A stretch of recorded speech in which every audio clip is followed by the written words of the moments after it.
Go.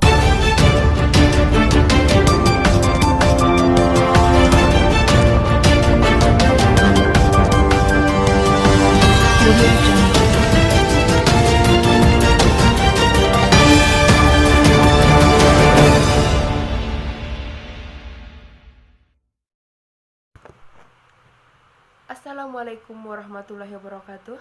Selamat siang pemirsa, bagaimana kabar Anda hari ini?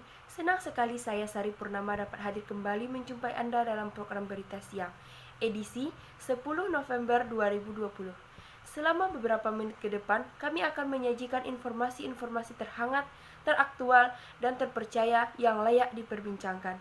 Baiklah pemirsa, bersama saya Sari Purnama, inilah Berita Siang selengkapnya.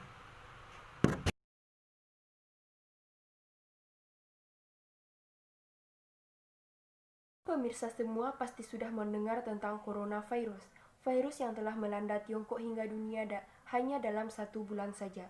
Virus corona ini dapat menginfeksi manusia karena kecepatannya dalam berkembang biak, walaupun pada umumnya hanya menginfeksi binatang.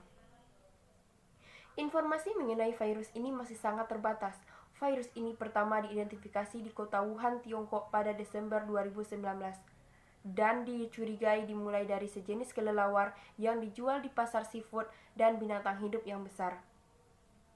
Selain dapat berpindah dari binatang ke manusia, dapat juga ditularkan dari manusia ke manusia.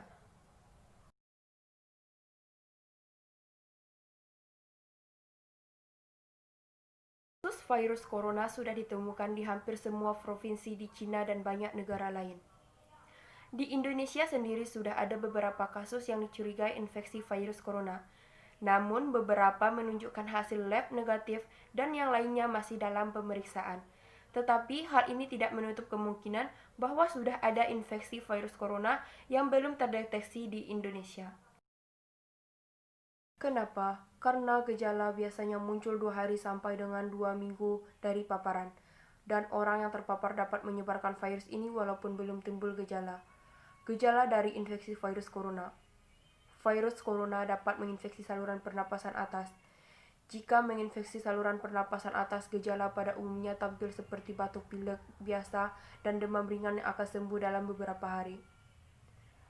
Tetapi pada orang yang dengan sistem imun yang lemah, virus corona dapat menginfeksi saluran pernapasan bawah dan menyebabkan gejala lebih buruk seperti demam tinggi dan sesak nafas.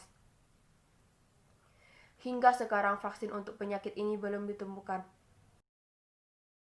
Selain itu, tidak ada pengobatan khusus untuk membunuh atau mematikan virus corona. Namun, pada sebagian besar khusus, infeksi akan mereda dengan sendirinya dan gejala akan hilang. Seperti batuk flu biasa, dan pasien hanya perlu obat-obatan untuk meringankan gejala, contohnya obat penurun panas dan obat untuk meredakan batuk pilek. Lantas, bagaimana cara untuk antisipasi terhadap penyebaran virus corona ini? Simak beritanya dalam video berikut. Karena kemungkinan besar menyebar lewat orang yang terinfeksi, yang tersebar terutama batuk atau bersin. Oleh karena itu, jika ada seseorang di dekat Anda memiliki gejala batuk pilek, demam, atau sesak nafas, disarankan agar Anda menjaga jarak.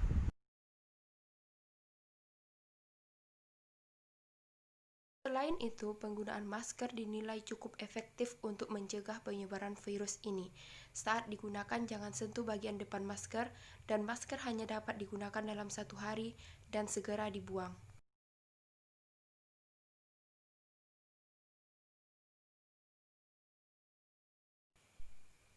Virus corona dapat nempel pada suatu objek selama 24 jam. Untuk membersihkan, Anda dapat mencucinya dengan sabun. Langkah mencuci tangan Anda harus mencuci secara menyeluruh dengan sabun, dimulai dari punggung dan sela-sela jari hingga bawah punggung, lebih kurang selama 20 detik. Selain itu, untuk menghindari virus corona, jangan berbagi makanan atau minuman dalam satu tempat. Untuk itu, lakukan olahraga secara teratur agar imun tubuh semakin kuat untuk menghadapi virus.